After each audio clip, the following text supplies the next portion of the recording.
À son arrivée sur les lieux d'une intervention dans une luxueuse demeure, la jeune ambulancière Sophie resta stupéfaite. Au sol gisait son mari, inconscient.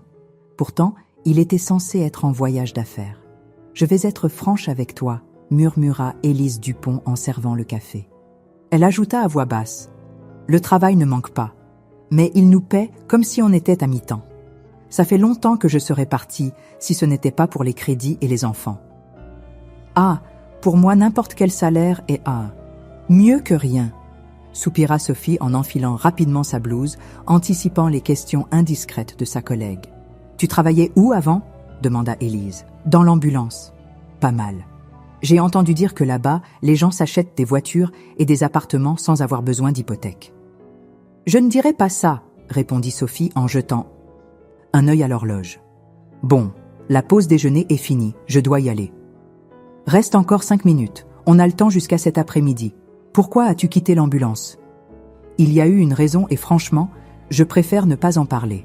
C'est personnel. »« Allez, » insista Élise Dupont, « tu peux me le dire. »« Disons que oui, c'était personnel, » répondit Sophie avant de terminer son repas à la hâte et de se diriger vers son cabinet, laissant sa curieuse collègue intriguée.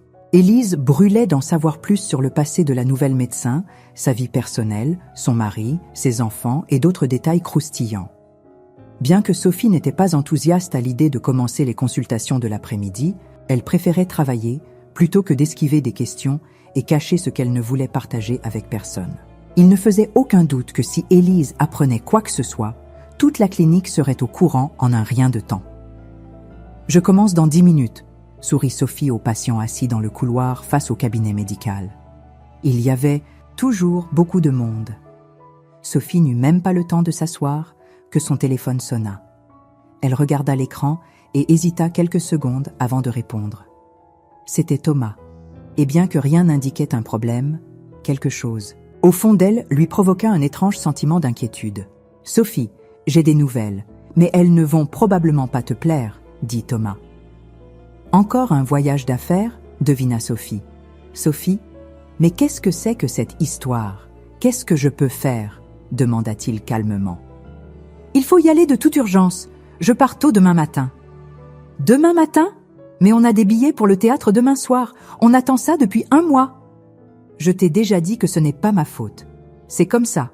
On ira au théâtre. » Une autre fois. Thomas raccrocha en s'excusant d'être occupé, laissant Sophie seule avec sa colère. D'un côté, elle comprenait parfaitement qu'elle ne pouvait pas obliger son mari à changer de travail ou à renoncer au voyage constant, mais de l'autre, elle le désirait profondément. Voir leur projet s'effondrer encore et encore était très désagréable et douloureux. « On peut entrer ?» interrompit ses pensées une voix féminine. Dans l'embrasure de la porte apparut une petite dame âgée avec une canne. « Oui, bien sûr », répondit rapidement Sophie, chassant ses préoccupations. S'il y avait bien une chose dans laquelle elle excellait, c'était de séparer le travail de sa vie personnelle. La soirée se passa à préparer les bagages. Thomas pliait chemise, cravate et pantalon, tandis que Sophie repassait les vêtements pour le lendemain et aidait à rassembler tout le nécessaire.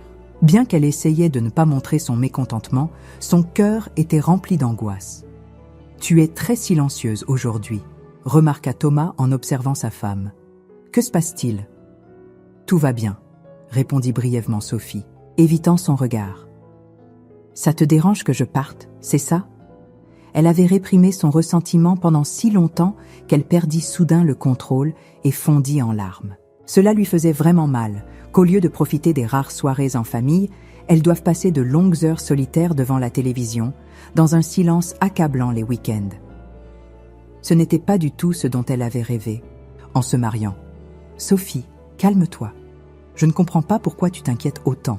Je vais partir et je reviendrai. De toute façon, tu es toujours occupée au travail. Mais pourquoi ces voyages tombent-ils toujours au pire moment ?» soupira Sophie en essuyant les larmes de son visage. À cet instant, elle désirait plus. Que Thomas s'approche et la serre fort dans ses bras, la console. Mais lui, comme si de rien n'était, continua à préparer sa valise. « C'est qu'ils ne sont jamais opportuns, » dit Thomas avec un sourire ironique. « Et puis, il faut bien que quelqu'un gagne de l'argent dans cette famille. Avant de dormir, Sophie réfléchissait non seulement au voyage d'affaires, mais aussi à ce commentaire injuste. Certes, son mari gagnait plus, mais cela ne signifiait pas qu'elle vivait à ses crochets. Elle acceptait toutes sortes de travaux, supplémentaires uniquement pour ne pas se sentir un fardeau. Thomas partit tôt le matin comme prévu.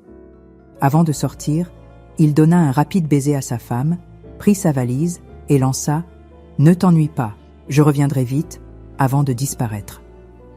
Derrière la porte, Sophie resta dans l'entrée, essayant de mettre de l'ordre dans ses pensées et de rassembler ses forces pour les tâches ménagères et le travail.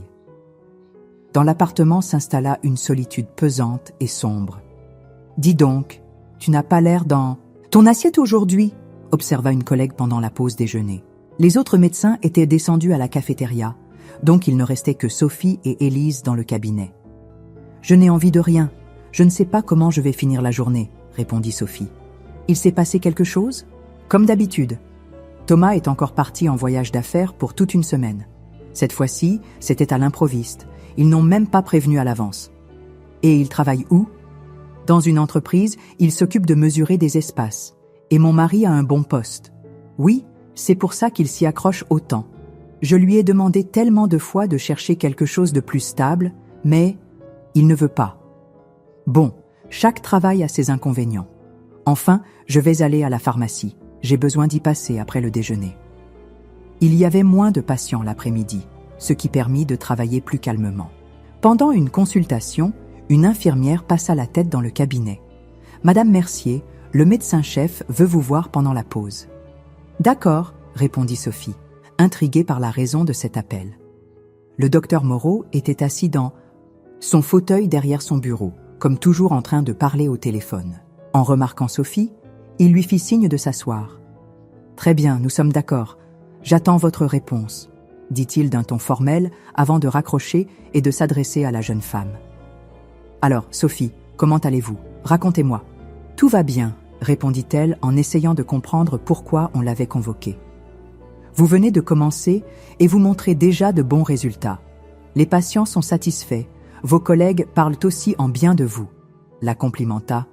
L'homme, sa silhouette imposante et son visage sévère ne donnaient pas une impression amicale, si bien que même après ces paroles, Sophie ne put se détendre. « Et vous savez quoi, Madame Mercier? Un petit oiseau m'a dit que votre mari est absent pour le travail toute la semaine. C'est vrai? »« Oui, » répondit Sophie, soupçonnant immédiatement qu'Élise avait été indiscrète. « J'ai une affaire importante. Puisque vous êtes libérée des tâches ménagères pour une semaine, ça ne vous dérange pas que je m'immisce un peu dans votre vie? » Pas de problème. Sophie se tendit encore plus, attendant ce qui allait suivre. « Eh bien, nous avons une médecin dans l'ambulance qui est tombée malade. Elle est en arrêt et il n'y a personne pour la remplacer. Ils me rendent fou avec ça. Il faut voir, mais que puis-je faire? Tout retombe sur mes épaules. Pourriez-vous m'aider? Remplacez-la pendant une semaine et je vous donne 2 jours de congé supplémentaires, payés bien sûr. » « Je ne sais pas, » hésita Sophie. « Allez, acceptez, » insista Moreau. Il avait déjà remarqué qu'il pouvait persuader sa nouvelle employée. « Je sais que vous avez travaillé dans l'ambulance. Vous avez de l'expérience. »« D'accord, » accepta Sophie avec un sourire amer. « Mais j'ai une question. Dans cette ambulance, est-il courant de vendre des médicaments que les patients devraient recevoir gratuitement? »« Bien sûr que non, » répondit Moreau, surpris. « Nous fournissons tous les médicaments nécessaires sans rien facturer. Pourquoi demandez-vous ça? Vous avez eu une situation de ce genre? » « Oui, j'ai rencontré quelque chose de similaire. Je vous assure qu'ici tout est légal. »« D'accord, alors je la remplacerai. Quand est-ce que je commence ?» Sophie marchait dans le couloir avec un état d'esprit étrange. D'un côté, les souvenirs du passé récent l'accablaient et elle ressentait un mélange d'injustice qui bouillonnait en elle. De l'autre, elle était satisfaite d'elle-même. Ce mois-ci, elle pourrait gagner plus d'argent, ce qui signifiait que Thomas n'aurait pas de raison de lui reprocher quoi que ce soit. « Sophie, tu vas à l'arrêt de bus ?» demanda Élise, alors que tous les employés, déjà changés, se dépêchèrent de fermer leur bureau et de rentrer chez eux. « Non, je vais marcher », répondit Sophie peu amicalement. Après la conversation, avec Moreau, Elle n'avait pas envie de partager des détails personnels avec cette femme. Il ne faisait aucun doute qu'Élise avait parlé de sa situation familiale au chef pour se décharger de responsabilités. « Je ne suis pas pressée, mon mari est absent pour le travail. »« Et pourquoi le chef t'a appelé aujourd'hui ? C'est pour l'ambulance ? » ?»« Oui, pour l'ambulance. »« Ah, là-bas la médecin est en arrêt presque tous les mois. Il demande toujours un remplaçant. Et tu as accepté ? » ?»« Oui, j'ai accepté. »« Eh bien, tu as bien fait. Il perd bien là-bas. »« Et toi ? Pourquoi tu as refusé ? » ?»« Ah, pourquoi ? Parce que j'ai des enfants, tu sais, » répondit Élise avec un geste de désespoir. « Je dois préparer le dîner, aider aux devoirs, préparer les vêtements pour demain. Comment veux-tu que j'accepte un autre travail ? La famille passe avant tout. » Pendant qu'elles sortirent du bâtiment, Élise partagea de nombreux détails sur sa vie familiale, ses problèmes, les difficultés, les disputes fréquentes avec son mari et le manque de compréhension avec ses enfants. Sophie cessa même d'être agacée. Cette femme parlait de sa vie et de celle des autres avec n'importe qui voulant bien l'écouter, sans rien voir de mal à cela. Sophie décida de ne pas attendre le bus et marcha jusqu'à chez elle. Elle voulait être seule, sans se presser, tant qu'elle en avait l'occasion. Marchant dans les rues et devant les vitrines illuminées, elle se déplaçait par habitude. Mais ses pensées étaient ailleurs, à un jour d'il y a des mois qui avait changé sa vie pour toujours. « On va d'abord chez le vieux monsieur, puis on te ramène à la maison », avait suggéré Hélène, la collègue de Sophie, qui était arrivée un peu en avance pour son service. « Je ne veux pas rester assise au bureau. » L'ambulance avait été appelée par un vieil homme qui vivait seul dans un grand appartement en désordre dans le centre historique de la ville. Madame Mercier commença immédiatement à poser des questions et à prendre l'attention, tandis que sa collègue inspectait les étagères remplies d'antiquités. Il y avait des livres, diverses figurines, une collection de montres et de la vaisselle peinte à la main, comme un petit musée d'objets anciens. « Bon, monsieur Durand, » conclut finalement Sophie en parlant fort et clairement, « vous devez aller à l'hôpital. Vous avez une tension élevée, il faut que vous soyez sous surveillance. »« Non, non, je n'irai pas, » refusa le vieil homme en secouant la tête. « Si je dois mourir, ce sera chez moi. Je n'ai jamais été hospitalisé et je ne veux pas commencer, maintenant. » « Mais comment pouvez-vous dire ça ? La santé est ce qu'il y a de plus important. Ne résistez pas, venez avec nous. »« Non, non, ma fille. Merci pour les médicaments. Je les prendrai selon l'ordonnance, mais chez moi, » insista le vieil homme. Sophie tendit la main vers la mallette de médicaments, mais Hélène l'arrêta rapidement et l'entraîna dans le couloir. « Les ordres sont de ne pas donner de médicaments gratuits, qu'il les achète. »« Que veux-tu dire par « qu'il les achète » demanda Sophie surprise. Pourquoi ne pas les lui donner si on les a ? En plus, c'est un homme âgé qui vit seul. »« Mais il est riche, » insista Hélène, en montrant les tableaux et les meubles. « Regarde comme son appartement est élégant. Les retraités ont toujours des économies. L'argent ne lui manquera pas. »« Tais-toi, » la réprimanda Sophie à voix basse. « Oh, calme-toi, il ne peut pas nous entendre. Il est sourd. Ne t'inquiète pas, demande-lui de l'argent ou qu'il aille à la pharmacie. » Bien que le vieil homme ait quelques problèmes d'audition, il avait parfaitement compris la conversation des deux médecins et attendait de voir comment l'affaire allait se résoudre. « Je n'ai pas étudié pour faire payer les gens, » déclara Sophie avec fermeté. « Mon travail est d'aider et c'est ce que je ferai comme je peux. »« Quelle bêtise, » répliqua Hélène. « Tu l'aides déjà. » Sophie n'écouta pas davantage. Elle retourna dans la chambre et s'assit près du lit. Elle écrivit les ordonnances et sortit plusieurs boîtes de médicaments. « Voici, monsieur Durand. Je vous laisse les médicaments. J'ai écrit comment les prendre, 2 maintenant, puis 1 le matin. Prenez votre tension et notez-la. S'il se passe quoi que ce soit, appelez immédiatement l'ambulance, mais vous ne voulez pas reconsidérer ?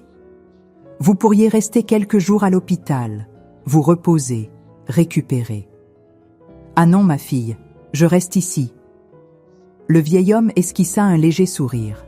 « Combien je vous dois pour les comprimés ?» Sophie se sentit mal à l'aise. Elle réalisa qu'il avait entendu leur conversation. « Vous ne me devez rien. Prenez soin de vous et protégez-vous. » Quand elles sortirent de l'appartement, Hélène ne tarda pas à exprimer son mécontentement envers Sophie. Comme si c'était Ton propre argent. Maintenant, explique-toi toute seule. Moi, je n'ai rien à voir là-dedans. Si tu ne veux pas suivre les ordres, débrouille-toi. D'accord, je l'expliquerai. Ce n'est pas mon problème, mais ma conscience est tranquille. Pourquoi jouer les héroïnes quand tu pourrais gagner un peu plus? J'ai peur que tu ne comprennes pas, Hélène. Mais je me demande à quel point tu dois désirer l'argent pour priver un vieillard de médicaments.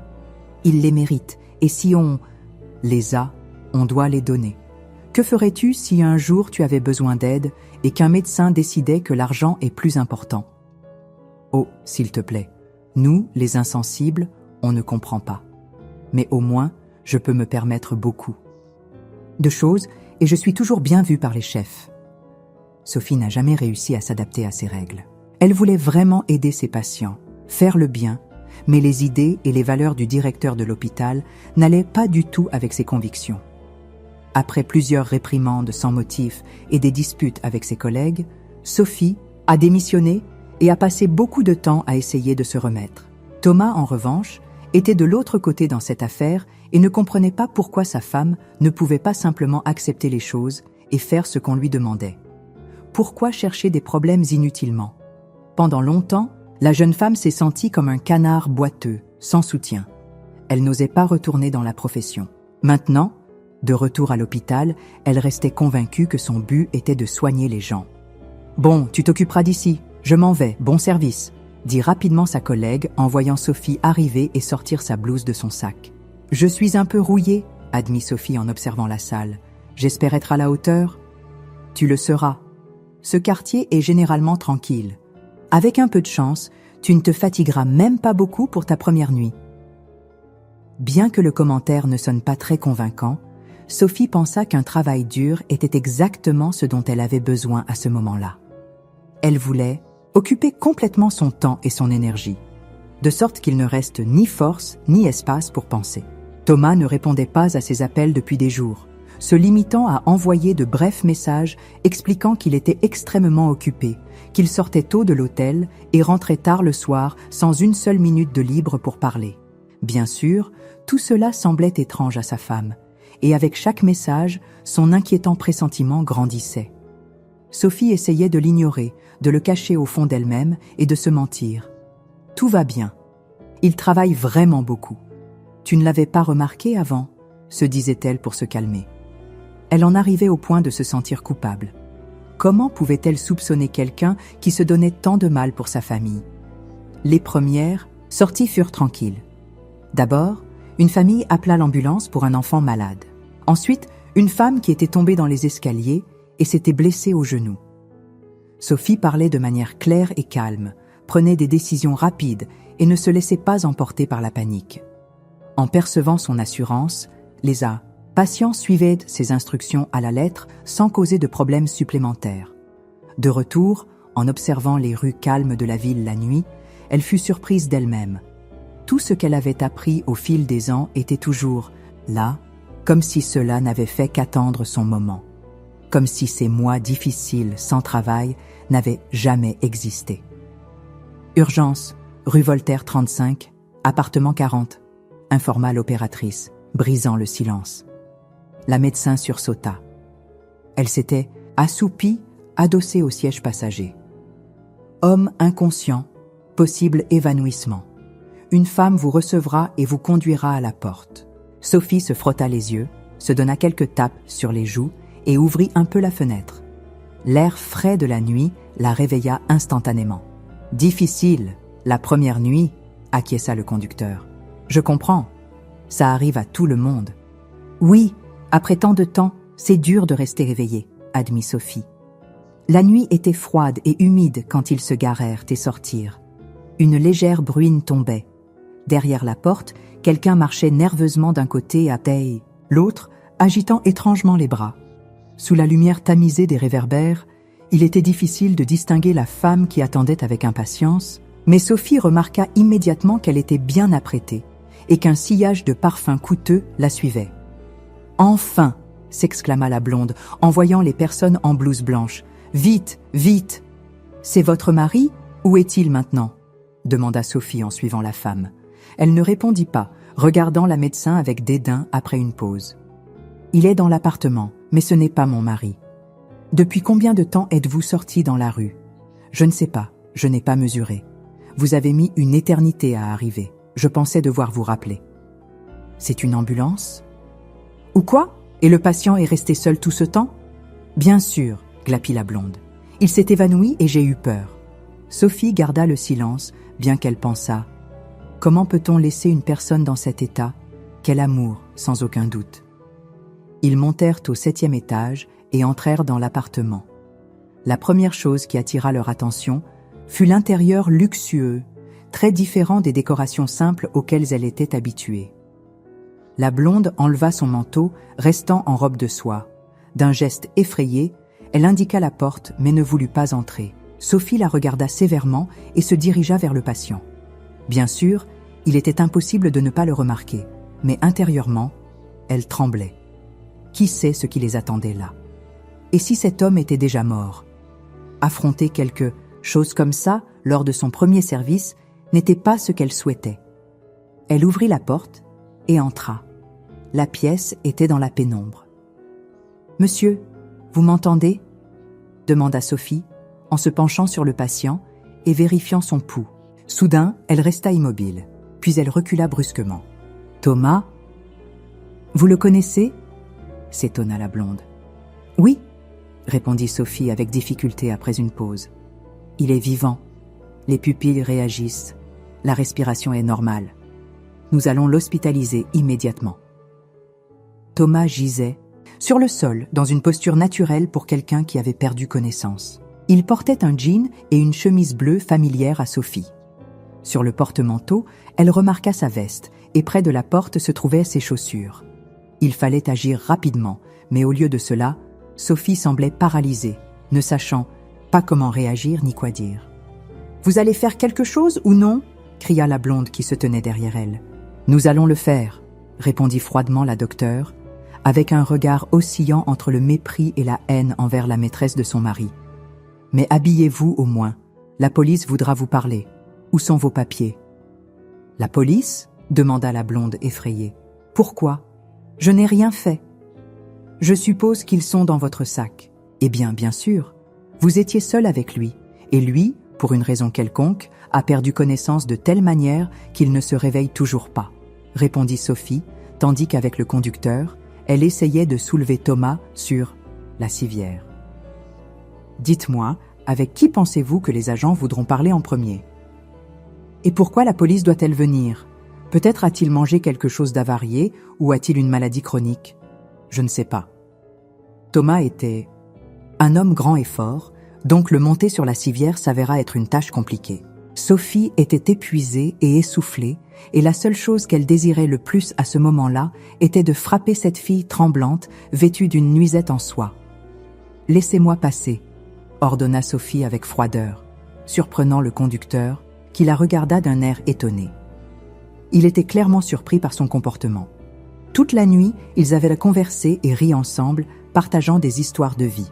« Comme vous pouvez être stricte, Madame Mercier », sourit-il en montant, la civière dans le véhicule. « Parfois, il faut l'être », répondit Sophie, essayant de ne pas montrer qu'elle connaissait le patient. Thomas était toujours inconscient et n'émettait aucun son. « Et moi, où est-ce que je vais ? Je monte avec vous ?» se fit à nouveau entendre, la voix irritante de la blonde. « Non !» coupa Sophie. « Restez ici, si ça vous intéresse. Nous l'emmenons à l'hôpital central, bâtiment C. » Sur ces mots, elle ferma la porte et demanda au conducteur de démarrer. Bien sûr, dans des situations normales, les proches peuvent accompagner le patient. Mais dans ce cas, la présence de la blonde aurait été tout simplement insupportable. Après avoir tenté sans succès de ranimer son mari une fois de plus, Sophie le regarda, puis regarda par la fenêtre et finalement éclata en sanglots. Elle suivait les virages de la route, prête à sécher ses larmes à tout moment et, comme si de rien n'était, remettre son mari au médecin de garde avant de continuer vers la prochaine urgence. « Comment as-tu pu » murmura-t-elle. « Comment ? As-tu pu me faire ça ?» La ville dormait. Peu de lumière de voitures et de passants éclairaient les rues mouillées. La pluie avait laissé des flaques, et les lumières des bâtiments perçaient à peine l'obscurité. Tout cela lui provoquait une tristesse si profonde qu'elle désirait quitter le travail, rentrer chez elle, s'enfermer sous une couverture et se laisser emporter par ses émotions. À côté d'elle se trouvait son mari, si familier il y a quelques jours et maintenant si étranger. Comment avait-il atterri dans cet appartement? Pourquoi était-il habillé alors que l'odieuse blonde se promenait en peignoir et en nuisette? Peut-être était-il sur le point de partir. Aucune de ces questions n'avait de réponse, et cela la plongeait dans un tel désespoir qu'elle voulait crier. Tout pointait vers son infidélité. La blonde maquillée, l'appartement luxueux, et les messages où Thomas disait être incroyablement occupé. Voilà donc ce mari exemplaire qui travaillait tant pour sa famille. Le médecin de garde les reçut rapidement et donna les ordres nécessaires sur où emmener le patient et quels examens réaliser. « Avez-vous identifié le patient ?» demanda-t-il après que Thomas eut été emmené dans la salle d'examen. « Oui, voici ses papiers », répondit Sophie en tendant un paquet d'une main tremblante. « Que vous arrive-t-il? Vous le connaissez ?»« C'est mon mari, avoua-t-elle. Puis-je passer après mon service pour savoir comment il va? »« Bien sûr que oui. Pourrez-vous continuer à travailler? »« Ne vous inquiétez pas, je vais bien. »« Bon, je m'en vais, » dit-il en marchant vers l'ascenseur. Sophie le suivit du regard jusqu'à ce que les portes se referment dans un bruit sourd. Après quelques minutes, le silence emplit les lieux. Un silence pesant, presque menaçant. Et si, pendant qu'elle parcourait la ville, Thomas mourait? Cette idée ne lui avait pas traversé l'esprit auparavant. Mais maintenant, elle la consumait complètement.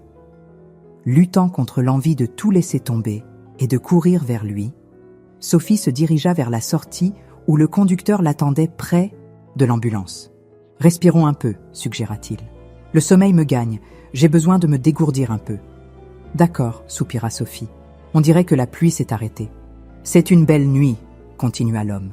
« Il y a 2 semaines, ma petite fille est née à la maison. Maintenant, c'est le chaos total. Beaucoup de bruit. Au travail, je peux dire que je me repose, rit-il.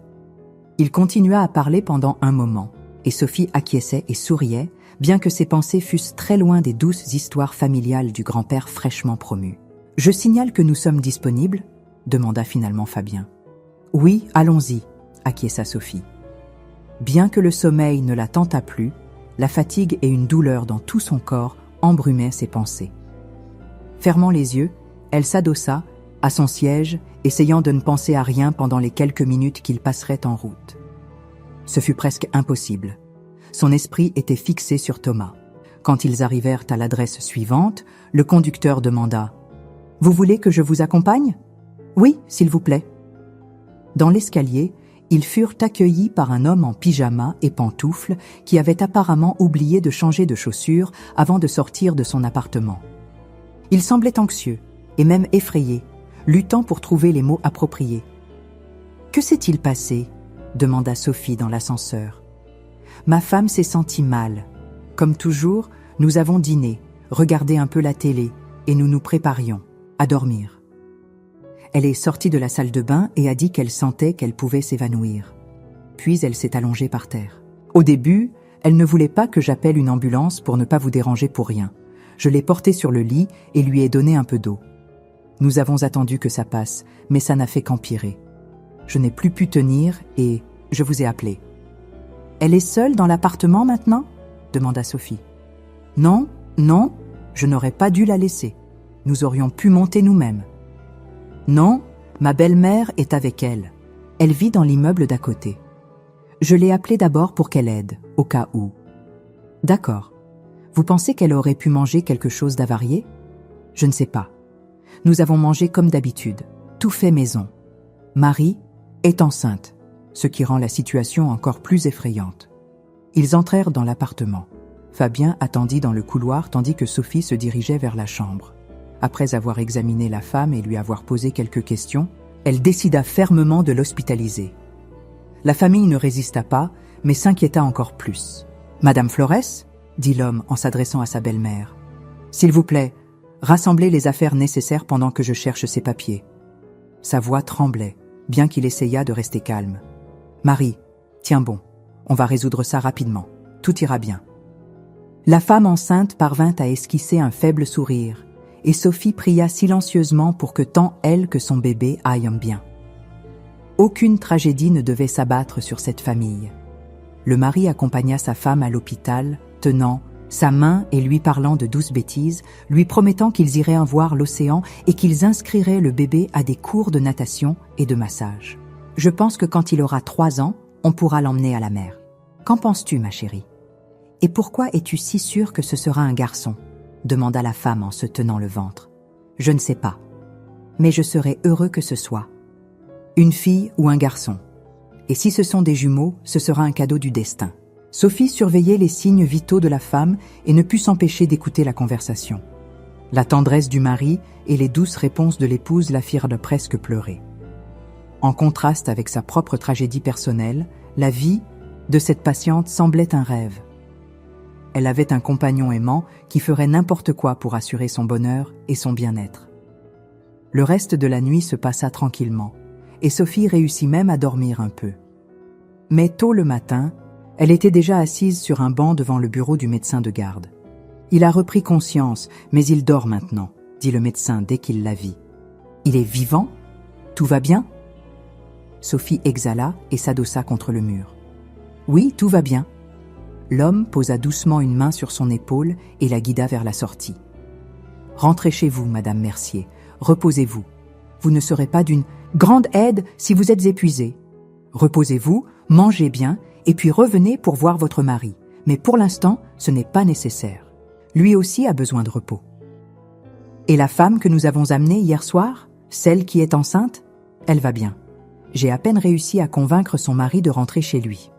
Au moins, vous, ne discutez pas avec moi. » Sophie acquiesça, réalisant à quel point elle avait besoin de recharger ses batteries.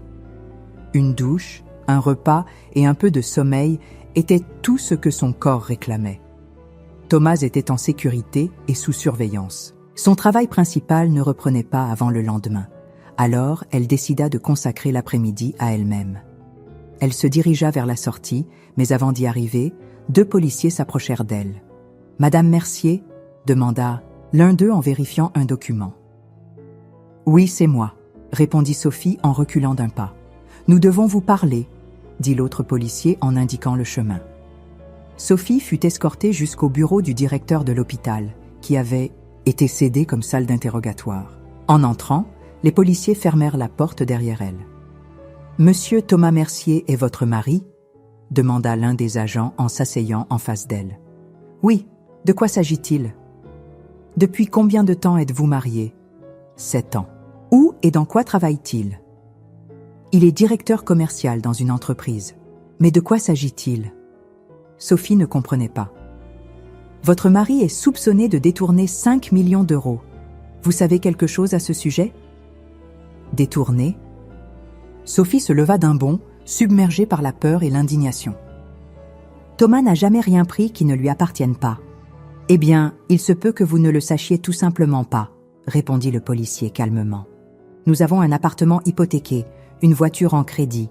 Vous pensez vraiment que nous serions endettés si nous avions autant d'argent ? Pouvez-vous me dire où vous avez trouvé votre mari cette nuit et qui a appelé l'ambulance ? Demanda le policier, touchant le point le plus sensible. Sophie baissa les yeux au sol et respira profondément. Elle n'avait pas de réponse claire. Cette blonde, dans un appartement luxueusement décoré, qui est-elle ? Une connaissance occasionnelle ? Une collègue ? Une maîtresse ? Tout semblait indiquer que Thomas menait une double vie, et elle ne l'avait jamais soupçonné. C'était une tromperie cruelle et habile qui aurait probablement continué sans son problème de santé. Sophie repassa mentalement les derniers mois, les voyages d'affaires, l'occupation constante, les messages textes au lieu des appels. Il lui avait vraiment menti tout ce temps d'une manière si vile. La rage bouillonnait en elle, rendant difficile de réfléchir clairement. Ses poings se serrèrent, son cœur semblait sortir de sa poitrine, et la pression dans ses tempes était insupportable. Soudain, elle sentit une chaleur étouffante et une difficulté à respirer. « Je vais ouvrir la fenêtre, il fait très chaud », dit-elle et se dirigea vers la grande fenêtre. Il suffit de quelques secondes à contempler le paysage urbain pour reprendre sa composition. L'ambulance a été appelée par une femme. Quand nous sommes arrivés, nous avons trouvé Thomas au sol, complètement habillé. Il n'avait pas d'argent liquide sur lui. J'ai vérifié son sac pour sortir son passeport. Savez-vous comment votre mari est arrivé à cet appartement et quelle relation il a avec la femme qui a appelé le médecin ? Continua le policier. En prenant des notes. Non, je ne sais rien à ce sujet. Comment est-ce possible ? Vous ne savez pas où passe les nuits votre mari ? Demanda le policier avec un sourire sarcastique. Il est parti en voyage d'affaires il y a quelques jours. C'est tout ce que je sais. Depuis, nous n'avons communiqué que par message texte. Il m'a dit qu'il était très occupé, répondit Sophie en essayant de ne pas laisser transparaître ses émotions. Compris, résuma le policier tandis que son collègue esquissait un sourire. Nous avons un mandat pour perquisitionner votre appartement. Nous pouvons y aller maintenant. Oui, bien sûr, répondit Sophie avec assurance, bien qu'elle puisse à peine tenir debout. Elle savait qu'elle ne devait pas perdre le contrôle et fut surprise de la force intérieure qu'elle avait réussi à rassembler. Le trajet jusqu'à la voiture de police ne prit pas plus de 10 minutes. Mais pendant ce temps, Sophie remarqua plusieurs regards curieux dirigés vers elle. En entrant dans l'immeuble, ils croisèrent Élise qui les observait avec un intérêt évident. « Salut », dit Élise en traînant sur les mots tout en se tournant pour les suivre. « Anna, on m'a dit qu'hier tu as sauvé ton mari. On dit qu'ils l'ont trouvé dans un appartement quelconque, c'est vrai ? Et maintenant, où vas-tu ? Ils t'ont arrêté ? Pourquoi ? Élise, je n'ai pas le temps. Je reviens au travail demain. On en parlera à ce moment-là, répondit Sophie, froidement, détestant l'intrusion de sa collègue. Mais tu es sûre que tu viens demain ? Entendit-on derrière. Mais Sophie décida de l'ignorer, imaginant avec quel enthousiasme Élise courrait raconter ce qui s'était passé aux collègues. Sophie monta à l'arrière de la voiture. Elle se sentait comme une criminelle, bien qu'elle n'ait rien fait de mal. À ce moment-là, sa colère envers Thomas s'intensifia. Qu'avait-il fait dans son dos ? Quelque chose de si grave qu'elle devait maintenant passer par tout ça, voyant des étrangers fouiller dans ses affaires. C'était humiliant et révoltant. « Commençons », dit l'enquêteur d'un ton professionnel en se tenant au milieu du salon. Autour de lui se trouvait son collègue, Sophie, et 2 voisines qui avaient été appelées comme témoins. Avant de commencer la perquisition, je dois vous proposer, Madame Mercier, de remettre l'argent volontairement. Quelle somme d'argent a disparu ? Demanda l'une des voisines en regardant sans gêne autour de l'appartement. Pendant ce temps, l'autre voisine regardait nerveusement les policiers, souhaitant que tout se termine rapidement pour pouvoir rentrer chez elle. « Je n'ai rien à remettre, il n'y a pas d'argent ici », répondit Sophie fermement. « D'accord, alors nous commençons. Témoins, passez au salon s'il vous plaît. Voir d'autres personnes ouvrir vos armoires, sortir vos vêtements, vérifier vos chaussures, vos livres, vos cosmétiques, votre literie et même votre réfrigérateur n'était pas du tout agréable. En fait, c'était terrifiant. Et le faire, devant des étrangers, sans personne pour vous soutenir ou vous protéger, le rendait encore pire. Sophie désirait les chasser tous, fermer la porte et fondre en larmes. Ensuite, elle se jetterait sur le lit et essaierait de dormir un peu. Mais elle n'avait pas d'autre choix que d'attendre que tout soit terminé, déclara l'enquêteur en s'asseyant à la table. Perquisition achevée. Aucune somme d'argent n'a été trouvée. Veuillez signer ici. Lorsque la porte d'entrée se referma, Sophie se retrouva seule au centre de l'appartement, les documents à la main. Elle sentait qu'un poids immense pesait sur ses épaules, si lourd que faire un pas semblait une tâche impossible. Que faire ? Maintenant, comment gérer tout cela seule ? Sophie parcourut les pièces, regardant avec indifférence les affaires éparpillées partout. Elle ressentait un désir immense de se coucher pour que son mal de tête diminue au moins un peu. C'est ce qu'elle fit. Elle jeta tous les vêtements du lit par terre, se glissa sous les couvertures et s'endormit profondément. Elle fut réveillée par le son d'un appel téléphonique. Dans son demi-sommeil, il lui semblait que quelqu'un frappait à la porte, mais son corps était si lourd qu'elle n'avait même pas la force de bouger la main. « Allô ?» répondit-elle finalement. Il lui fallut un moment pour réaliser où elle était et quelle heure il était, comme si chaque pensée lui coûtait un effort énorme. « Sophie, tu dormais ? Désolée de te réveiller, » résonna la voix d'Élise au téléphone. Elle parlait d'un ton doux, presque insinuant, laissant clairement entendre que son intention n'était pas de s'enquérir de la santé de sa collègue sans obtenir les informations qu'elle cherchait. « Oui, je dormais. Que veux-tu ? Je voulais juste savoir comment tu allais. » « Pourquoi ? La police est venue te chercher aujourd'hui? Que disent-ils à l'hôpital? Oh, ici, ils ont déjà tout inventé. Sophie, certains disent que ton mari a volé de l'argent et qu'ils l'ont frappé pour ça. D'autres disent que tu l'as surpris avec une maîtresse et que c'est pour ça qu'ils ont eu un conflit. Que s'est-il vraiment passé? Élise, je n'ai ni le temps ni l'envie de t'expliquer maintenant. On en parlera demain. Oui, d'accord, soupira Élise. Mais peut-être juste un résumé rapide, en 2 mots? Je ne t'ai pas dit demain, je n'ai pas le temps de parler maintenant. Sophie raccrocha. Ce mélange d'espoir et de déception dans la voix d'Élise lui parut même amusant. Sa curiosité vide semblait naïve comparée aux difficultés qui s'accumulaient sur Sophie. « Bon, il est temps de se lever et de mettre de l'ordre », se dit Sophie à haute voix, se donnant du courage pour sortir du lit. Une matinée difficile l'attendait. Le lendemain matin commença par le son aigu d'une perceuse dans l'appartement voisin.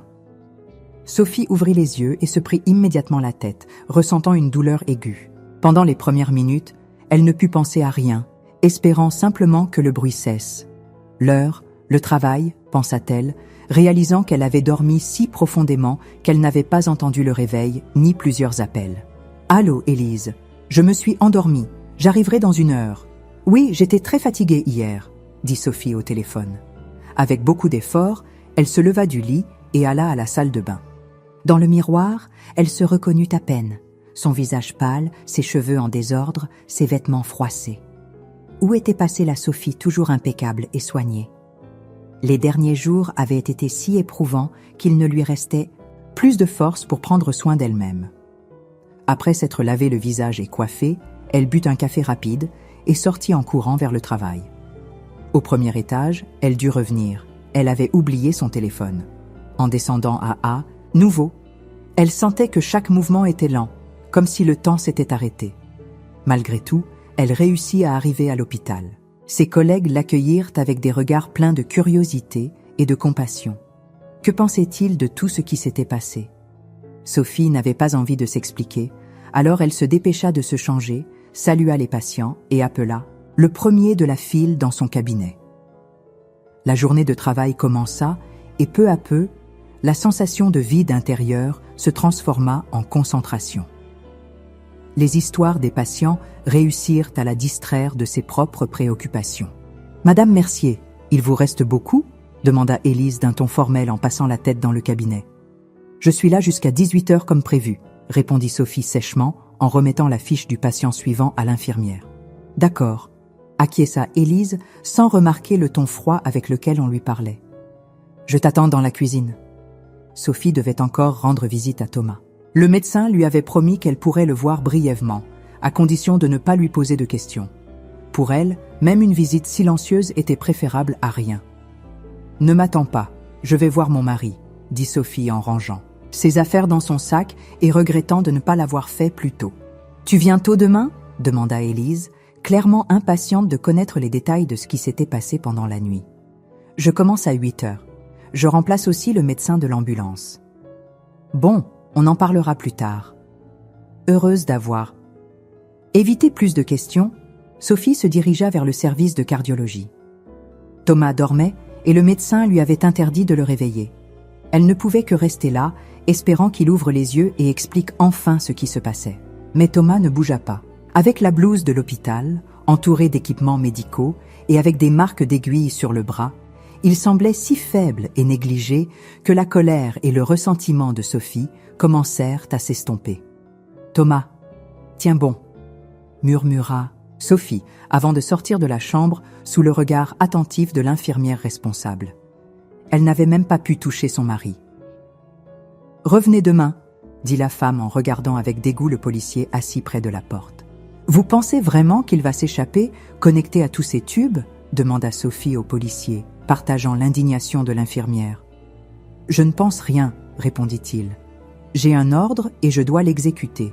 Si votre patient est coupable, de quelque chose ou non, l'enquête et le tribunal en décideront, » soupira le policier en haussant les épaules.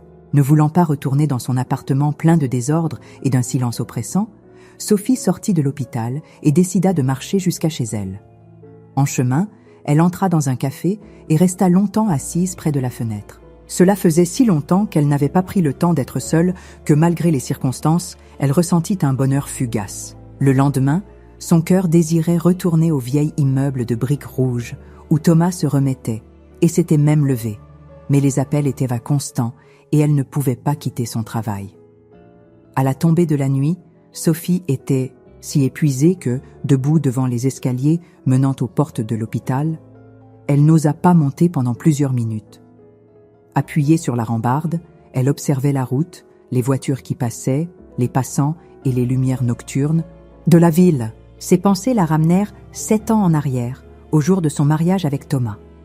Ce jour-là, il avait plu, ruinant tous les grands plans. De plus, la mariée avait accidentellement laissé tomber son bouquet dans une flaque avant d'entrer à la mairie. Les larmes de désespoir commençaient déjà à couler de ses yeux. Mais Thomas n'avait pas bronché. Il avait immédiatement appelé et organisé la livraison d'un nouveau bouquet directement sur place, calmé la mariée et encouragé les invités.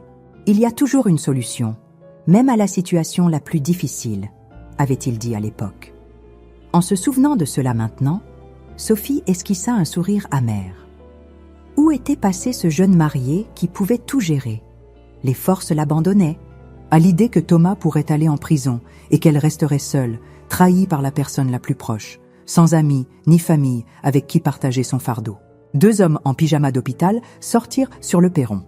Leurs voix brisèrent les souvenirs de Sophie, qui prit une profonde inspiration, monta les escaliers et entra dans l'hôpital. « Salut !» dit Thomas avec joie en se précipitant vers elle. « Salut !» répondit Sophie en esquivant son étreinte et en marchant vers la fenêtre. « Comment vas-tu ?»« Mieux. Ils disent que dans 2 ou 3 jours, ils me renverront à la maison avec un traitement à domicile. »« Et tu crois qu'être à la maison sera mieux ?» demanda Sophie, feignant de s'intéresser à une plante sur le rebord de la fenêtre. « Bien sûr, » répondit Thomas lentement, essayant de comprendre ce que ressentait sa femme. « Ce n'est pas pour rien qu'on dit que les murs de la maison guérissent. Eh bien, peut-être que ça marche dans les maisons qui n'ont pas été perquisitionnées. Dans notre cas, ces murs ne sont plus ni curatifs ni habitables, Thomas. Ils ont fouillé notre appartement ?» Thomas s'approcha davantage, regardant sa femme avec inquiétude. Son expression disait tout, et il essaya de l'enlacer à nouveau. « Ne fais pas ça, » Sophie recula. « Je veux juste que tu m'expliques tout. Thomas, s'il te plaît, allonge-toi et ne me touche pas. Dis-moi juste, as-tu vraiment volé ces 5 millions ?»« Non, non, je n'ai rien volé. » « Alors pourquoi t'accuse-t-il de ça ?» Sophie croisa les bras et s'éloigna, faisant clairement comprendre qu'elle ne voulait rien avoir à faire avec lui. Bien qu'elle fût prête à l'écouter, il lui était très difficile de se contenir pour ne pas courir vers lui et l'étreindre de toutes ses forces. Elle était si fatiguée qu'elle désirait se sentir faible et vulnérable, au lieu de porter seul le poids de tout ce qui se passait. « Sophie, assieds-toi » demanda Thomas. « Assieds-toi et écoute-moi attentivement. »« D'accord, je t'écoute » dit Sophie en s'asseyant sur une chaise près du lit. « Tu es comme ça avec moi parce que tu crois que Marina est ma maîtresse ? Tu parles de cette blonde dans l'appartement de laquelle tu t'es sentie mal ? Sophie, je n'ai rien eu et je n'ai rien avec elle. Tous ces jours où j'étais censée être en voyage d'affaires, j'essayais de résoudre une situation très compliquée dans l'entreprise. On a détecté un trou dans le budget. 5 millions ont disparu des comptes. Ils se sont tout simplement volatilisés. Tout est sorti au grand jour quand on en avait besoin pour un nouveau projet. J'ai parlé avec des employés, essayé d'accéder aux documents. « D'accord, » répondit-elle. « Et qu'est-ce que cette fille a à voir avec tout ça ?» Marina est comptable et c'est la favorite du patron.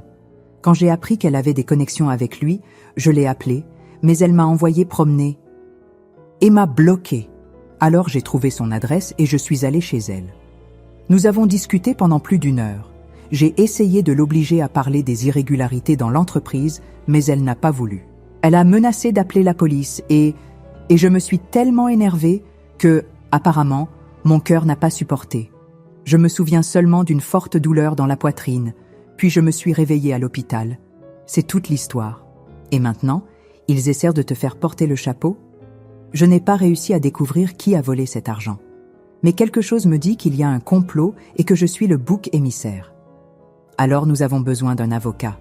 dit Sophie avec détermination en marchant dans la chambre de long en large. J'essaierai d'en trouver un. Je demanderai à mes connaissances. Ils se séparèrent avec la même froideur qu'ils s'étaient rencontrés. Bien que l'histoire de son mari semblât plausible, Sophie avait du mal à le croire après tout ce qui s'était passé. Cependant, elle ressentait un léger soulagement, comme si un poids était tombé de ses épaules. Ça semble crédible, pensait Sophie en rentrant chez elle, regrettant de ne pas lui avoir posé une autre question. Était-il complètement sûr que Marina n'était pas sa maîtresse? L'idée que Thomas ait pu être auparavant dans l'appartement de cette blonde lui faisait profondément mal, comme si quelqu'un lui coupait le cœur avec un couteau. Le téléphone vibra dans sa poche et Sophie se distrait en lisant le message. Elle vit que c'était de Thomas. Il l'avait envoyé en l'observant depuis la fenêtre. « Sophie, je sais qu'il t'est difficile de me faire confiance maintenant. C'est ma faute pour t'avoir caché mes problèmes et pour t'avoir reproché que quelqu'un devait gagner de l'argent dans cette famille. J'ai échoué. Je n'ai pas pu tout résoudre sans que tu le remarques. Mais je vais me battre et prouver la vérité. Tu es ma famille et je ne t'ai jamais trahi. Je t'aime beaucoup. » Les larmes commencèrent à couler sur ses joues tandis qu'elle marchait vers la maison. Son pull était trempé au niveau du col. Plusieurs passants la regardèrent, se demandant peut-être si elle avait besoin d'aide. Sophie marchait lentement, sans penser au lendemain, se laissant emporter par ses émotions. Que leur réservait l'avenir? C'était un mystère complet. La semaine suivante fut tout aussi tendue et semblait interminable. Sophie appela tous ses contacts, examina des dizaines de sites web, mais ne réussit pas à trouver quoi que ce soit. Engager un professionnel compétent nécessitait une somme considérable, quelque chose que la famille ne pouvait pas se permettre pour le moment. Ces pilules m'ont été prescrites par un autre médecin, mais elles ne m'aident pas du tout, se plaignit une vieille dame voûtée, les mains croisées sur les genoux. Pouvez-vous me prescrire autre chose? Elle ne vous aide pas, répéta Sophie distraitement en regardant le dossier médical, s'efforçant de se concentrer sur ce qu'elle lisait. Eh bien, les pilules, répéta la patiente, surprise. Que vous arrive-t-il? Vous semblez être dans les nuages. Ne devrais-je pas appeler un autre docteur? Peut-être quelqu'un avait-il parlé au directeur de l'hôpital, ou lui-même avait remarqué le comportement étrange de Sophie. Peu après, elle était assise dans son bureau. « Madame Mercier, vous êtes nouvelle ici et vous avez une bonne réputation. Tout le monde était ravi quand vous avez commencé, mais maintenant les patients et les infirmières disent que vous semblez vivre dans un autre monde, que vous n'écoutez ni ne remarquez rien. Vous êtes-vous fatigué des gardes dans l'ambulance? Peut-être avez-vous besoin de vacances? Monsieur Moreau, je promets que je vais me concentrer, dit Sophie fermement. Je ne peux pas prendre de vacances maintenant, mon salaire serait beaucoup plus bas. Vous avez besoin d'argent? Oui, beaucoup. Bien, dites-moi ce qui se passe, peut-être que je peux vous aider. Vous m'avez aidé avant, c'est à mon tour de vous rendre l'appareil. Merci, vraiment. Mais je doute que vous puissiez m'aider. Avec ça. Et puis, ça me gêne un peu de demander. Pourquoi pensez-vous ça? Sourit l'homme. Je travaille ici depuis des années. J'ai rencontré toutes sortes de patients, des députés, des avocats, des directeurs. J'ai beaucoup de contacts. En entendant le mot avocat, Sophie s'anima. J'ai besoin d'un avocat et je ne peux pas payer beaucoup. Vous avez des problèmes juridiques? Mon mari en a. On l'accuse dans son travail. Ils ont fait une fraude de 5 millions et les documents portent sa signature. Soudain, Sophie éclata en sanglots. Il a eu une crise cardiaque. La police a perquisitionné notre appartement. Je n'ai jamais eu aussi peur. Quelle situation, soupira le directeur. Eh bien, ne perdez pas espoir. J'ai le contact d'un bon avocat. Il s'appelle Monsieur Durand. Appelez-le et dites-lui que vous venez de ma part. Il est très compétent. Il a travaillé toute sa vie dans les tribunaux. Si votre histoire le touche, il ne vous demandera pas beaucoup. Il écrivit un numéro sur un papier et le donna à Sophie. Pour elle, c'était comme une bouée de sauvetage, lancée depuis un bateau. Elle sortit du bureau avec une étincelle d'espoir qui la fortifia. « Vous pourrez travailler ?» demanda le directeur en haussant la voix alors que Sophie sortait par la porte. « Ou avez-vous besoin d'un jour de congé ? Je finirai mon service aujourd'hui, mais demain, si possible, je prendrai la journée pour aller voir l'avocat. »« D'accord » acquiesça-t-il en disparaissant derrière la porte. En composant le numéro, Sophie s'attendait à entendre une voix, masculine énergique. Mais à la place, un vieil homme répondit d'une voix lente et rauque. « Oui, je m'en souviens. Ça fait longtemps que je suis à la retraite. Mais on m'a demandé de reprendre du service parce qu'il manque des spécialistes, » expliqua l'homme posément. « Venez demain de 8h à 17h au 23 rue des Boulangers. Demandez au rez-de-chaussée. On vous indiquera. » « D'accord, » répondit Sophie, bien qu'elle sût qu'elle n'irait pas. Elle avait besoin d'un avocat actif et familiarisé avec la réalité actuelle. Elle devrait donc continuer à chercher. Cette nuit-là, incapable de dormir, elle se retourna dans son lit, se leva, regarda par la fenêtre, marcha dans l'appartement, alluma et éteignit les lumières sans trouver le calme. Elle ne parvint à se tranquilliser que lorsqu'elle promit de lui rendre visite et de demander son conseil. Après tout, elle n'avait rien à perdre, et peut-être qu'il lui donnerait quelques orientations pour se préparer au procès. Quand elle arriva au bureau, Sophie trouva rapidement le bon cabinet et frappa à la porte. « Entrez, entrez !» dit l'avocat en se levant de son bureau. Soudain, son regard s'arrêta sur le visage de Sophie. « Je crois que je vous ai déjà vu quelque part. Peut-être êtes-vous venu à la clinique où je travaille ? Je suis thérapeute, » suggéra Sophie avec un sourire. « Bien sûr !» s'exclama le vieil homme en se frappant le front. « Vous êtes venu me soigner une fois. C'est possible. Et je vous ai tout entendu. Votre collègue pensait que j'étais complètement sourd, mais je ne l'ai pas corrigé. » Sophie se souvint de l'incident. « Oui, je m'en souviens maintenant. Excusez-moi pour cela. »« Pourquoi vous excuser ?» rit Monsieur Durand. « Je vous en suis reconnaissant. Pas pour l'argent, ces choses n'ont pas d'importance, mais pour traiter les gens avec humanité. »« J'essaie, » répondit Sophie avec un sourire. « C'est pour ça que j'ai décidé d'étudier la médecine, pour aider les gens. Mais sincèrement, je me sens honteuse pour ce qui s'est passé.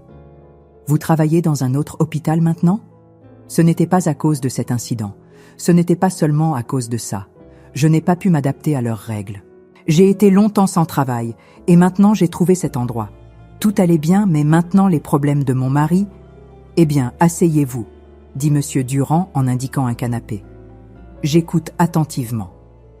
Sophie raconta tout en détail, omettant ses soupçons sur la relation de son mari avec Marina, qu'elle considérait comme non pertinent pour l'affaire, bien qu'il lui cause une grande douleur. Réfléchit Monsieur Durand. C'est une affaire intéressante. J'accepte de défendre votre mari. D'abord, nous préparerons les documents, nous signerons, puis j'irai parler aux policiers. J'aimerais savoir combien cela me coûtera, demanda Sophie avec prudence, consciente que la réputation de l'avocat était impeccable et que même à son âge avancé, il restait très compétent. Vous ne me devrez rien, répondit l'avocat. Voici une liste de documents dont j'ai besoin. Dès demain, je commencerai l'affaire. Merci vraiment, dit Sophie reconnaissante, pensant qu'elle le paierait quand elle en aurait l'occasion.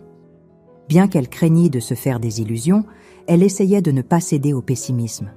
Elle savait que tout dépendrait de Thomas, des témoins et du juge chargé de l'affaire. Ce même après-midi, elle reçut un appel de son mari. « Sophie, on m'a donné mon congé », dit Thomas rapidement, sans trace de joie dans sa voix. « Maintenant, il prépare les papiers et on va directement à la police. »« Pourquoi ? Ils ne peuvent pas reporter ça à demain ? Ils m'emmènent ? » ?»« En détention jusqu'à ce que tout soit clarifié au procès. »« En détention provisoire. »« J'arrive, je vais prendre un taxi, je serai là dans une demi-heure. »« Non, on est déjà en train de partir. Je n'aurai pas de téléphone. Attends. » Mais il raccrocha. Sophie se laissa tomber sur un banc proche, se couvrant le visage de ses mains. Que faire ? Où aller ? Comment aider ? Sa tête était pleine de pensées désordonnées. Elle réalisa qu'elle n'avait pas eu le temps de lui dire qu'elle avait trouvé un avocat. Elle essaya de l'appeler plusieurs fois, mais d'abord, elle entendit les tonalités d'attente. Puis, le téléphone fut complètement déconnecté. La connexion fut totalement coupée. Elle décida de se concentrer sur quelque chose d'utile pour se calmer. Elle commença à ranger l'appartement, organisa les livres, rangea les vêtements, nettoya le sol et prépara le dîner. Bien que cela l'aidât un peu, elle n'avait pas d'appétit et la nourriture resta intacte. Sortir seule de la maison devint insupportable. Alors Sophie se prépara et sortit dans la rue. Après avoir fait le tour du bâtiment, elle commença à errer sans but dans les rues. L'air frais l'aidait à mieux respirer et elle n'était pas pressée de rentrer. Plus elle s'approchait du centre-ville, plus elle rencontrait de gens. Sans s'en rendre compte, Sophie se retrouva entourée de bruit et de foule. Elle regardait droit devant elle, comme si elle ne remarquait rien autour d'elle, mais un étrange pressentiment la tira de sa rêverie. Une femme élégamment vêtue d'un tailleur rouge vif et d'un collier étincelant passa à côté d'elle, d'un pas assuré sur des talons hauts. Le parfum de son parfum lui était douloureusement familier, et Sophie se retourna immédiatement. « Excusez-moi, » dit-elle à l'inconnu. « S'il vous plaît, arrêtez-vous un moment. »« Que voulez-vous » répondit la femme avec réticence, la regardant avec hauteur. « Je vous connais, » dit Sophie avec émotion. « Vous êtes Marina ?»« Oui, et alors ? J'ai pas le temps. »« C'est vous qui avez appelé une ambulance pour un homme. Thomas s'est évanoui dans votre appartement. »« Je l'ai fait, mais ça n'a plus d'importance, » répondit la femme avec empressement, accélérant le pas. « Attendez, s'il vous plaît, répondez-moi à quelques questions. »« Je ne veux pas parler de ça. Laissez-moi tranquille. » Sophie ne pouvait pas laisser passer l'occasion de la regarder dans les yeux. Depuis le jour où elle avait vu son mari avec cette blonde en peignoir dans l'appartement, les doutes la tourmentaient. « Dites-moi, vous connaissez Thomas depuis longtemps. Quelle relation avez-vous avec lui ? À quelle fréquence le voyez-vous ? » « Un instant, » dit la blonde en s'arrêtant. « Vous croyez que Thomas et moi sommes amants ?» Et elle éclata de rire. « Oui, c'est ce que je crois, » répondit Sophie fermement, la regardant avec colère. « Ah, alors vous êtes sa femme » rit froidement. Marina. « Quelle ironie !»« Alors, vous avez eu quelque chose ou non ?»« Non, non, nous n'avons rien eu » répondit-elle avec dédain, tout en ajustant la manche de sa veste. « Votre petit mari est venu chez moi avec des réclamations et puis il s'est évanoui comme un faible. Je n'ai pas eu d'autre choix que d'appeler une ambulance. » « Et pourquoi étiez-vous en peignoir ?»« Madame, il était tard dans la nuit. Que croyez-vous qu'on porte à ces heures-là ? Il est entré sans prévenir. Je n'ai pas eu le temps de me changer. Et s'il vous plaît, laissez-moi tranquille. »« Votre mari ne m'intéresse pas, » dit Marina en regardant Sophie avec mépris avant de se tourner et de se diriger vers le parking. Sophie resta immobile un moment avant de la suivre. « Et l'argent ? Où est l'argent ? » « Vous êtes folle ?» répondit Marina, visiblement irritée. « Je vous ai dit de me laisser tranquille. On accuse mon mari de vol, mais je sais qu'il n'a rien pris. Tout ça, c'est un piège de votre part.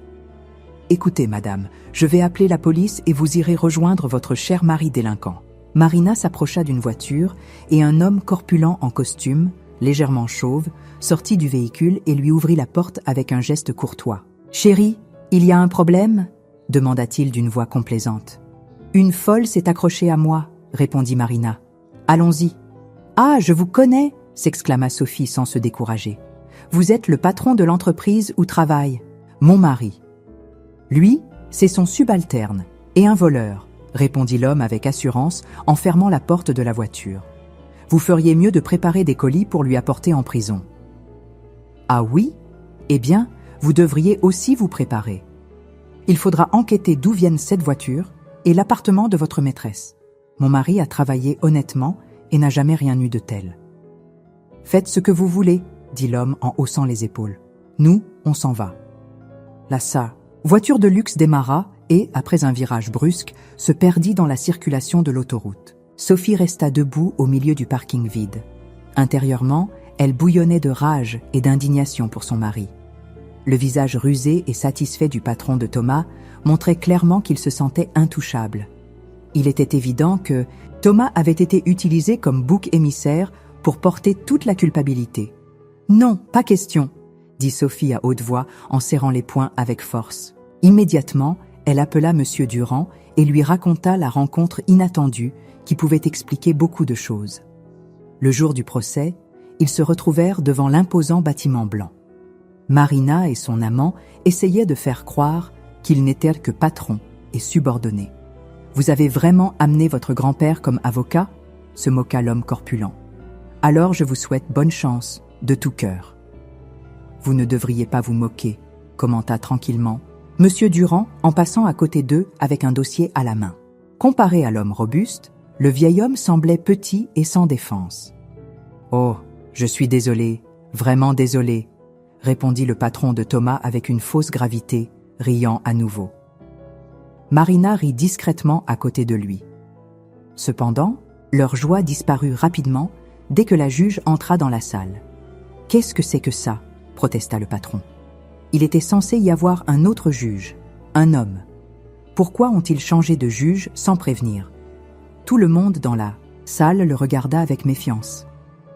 La juge dut le rappeler à l'ordre pour éviter qu'il ne provoque un scandale.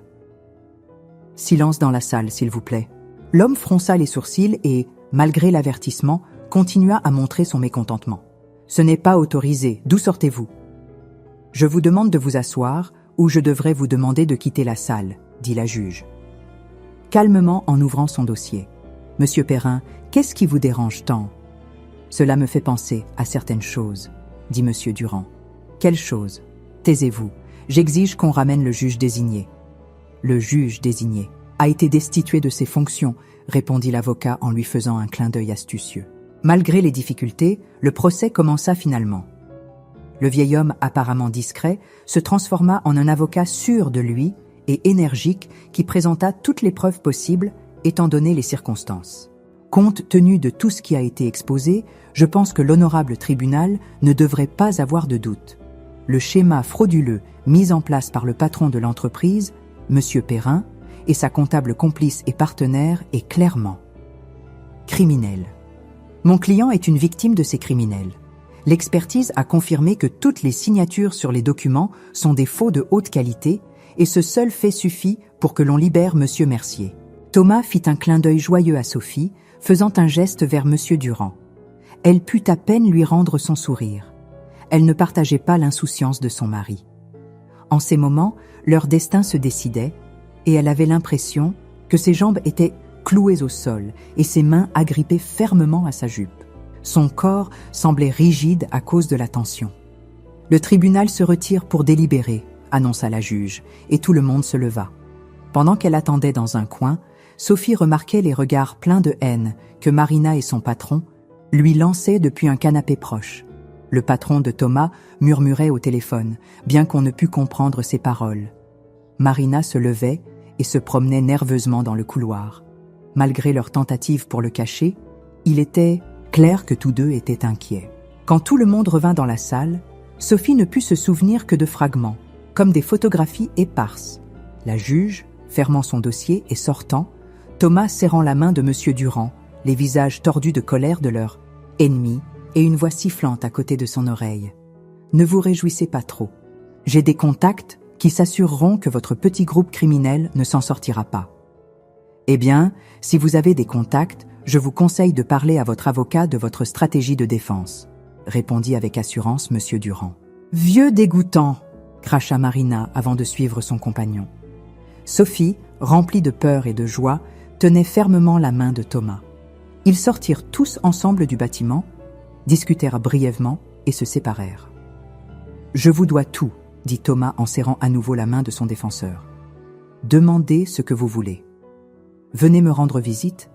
Apprenez-moi à utiliser mon smartphone intelligent. Mes petits-enfants me l'ont offert, mais je ne sais même pas où appuyer, » répondit M. Durand avec un sourire. « Je suis tellement heureuse que tout se soit bien passé. Sans vous, ça n'aurait pas fini comme ça, » dit Sophie en étreignant le vieil homme, lui promettant de lui rendre visite bientôt. De retour à la maison, Thomas et Sophie ne savèrent pas quoi faire. Ils se sentaient comme s'ils étaient dans un champ ravagé par le feu, où il y avait quelque chose de vivant avant et où il ne restait maintenant que des cendres. « Je n'avais jamais remarqué à quel point le coucher de soleil est beau d'ici, » commenta Thomas. « Moi non plus. Et si on cherchait un autre appartement ?»« Un autre ?» s'étonna Sophie.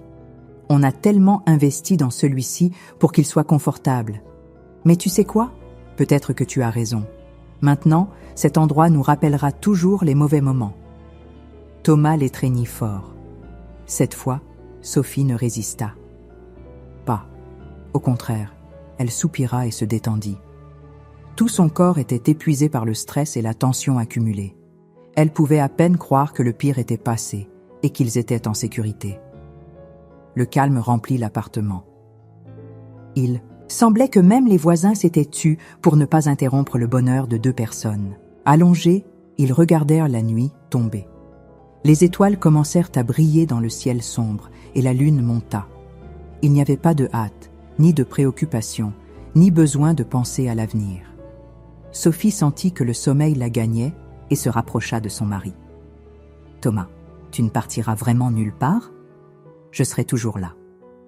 Alors je vais dormir un peu. Mais ne t'en vas pas, s'il te plaît. Je suis avec toi, mon amour. Fais de beaux rêves. » Rien de plus beau ne s'était produit dans leur vie jusqu'à ce moment. Après une période d'angoisse, une période de lumière était arrivée. 6 mois plus tard, les époux vendirent leur ancien appartement et déménagèrent dans un nouveau, plus spacieux et lumineux. Cela marqua une nouvelle étape dans leur vie, un quartier inconnu, de nouvelles vues depuis les fenêtres et des voisins qui ne leur rappelèrent pas le passé. Quelque temps après, par l'intermédiaire de connaissances, Thomas apprit que son ex-patron et ses complices avaient été destitués de leurs fonctions et étaient sous enquête. Marina, cependant, s'en était sortie indemne et avait trouvé du travail dans une autre entreprise où elle était déjà impliquée dans une romance avec un jeune directeur. « J'ai décidé d'ouvrir ma propre entreprise », annonça Thomas après des jours de réflexion sur ce qu'il fallait faire ensuite. « Je devrais commencer tout petit, mais au moins je saurai que tout sera juste. »« Ça me semble bien », l'encouragea sa femme. « Tout ce qui est grand commence par quelque chose de petit. Tu as de l'expérience et je crois que tout ira bien. » Thomas ouvrit vraiment son entreprise, déterminé à ne plus jamais dépendre des autres. Sophie continua à travailler à l'hôpital, malgré avoir reçu une offre pour travailler dans une clinique privée. Sa relation avec Élise s'améliora, bien qu'Élise franchisse parfois certaines limites en raison de sa curiosité excessive. La relation entre Thomas et Sophie non seulement survécut aux difficultés qu'ils affrontèrent, mais se renforça et devint plus chaleureuse, tendre et délicate. Le couple commença à envisager sérieusement d'avoir un enfant. Maintenant, ils se sentaient prêts à être parents parce qu'ils avaient trouvé une confiance mutuelle inébranlable après avoir surmonté tant de douleurs ensemble. Thomas et Sophie n'avaient plus peur de rien. Les difficultés associées à l'arrivée d'un bébé semblaient insignifiantes comparées à l'immense joie d'être maman et papa. La vie avait fait un virage à 180 degrés en seulement quelques mois. Les épreuves qu'ils avaient traversées les avaient conduits à un nouveau bonheur. Et ce qui semblait désespéré et sombre s'avéra être la meilleure chose qui pouvait leur arriver. Maintenant, ils étaient une famille vraiment unie, capable de surmonter n'importe quoi ensemble. Fin de l'histoire.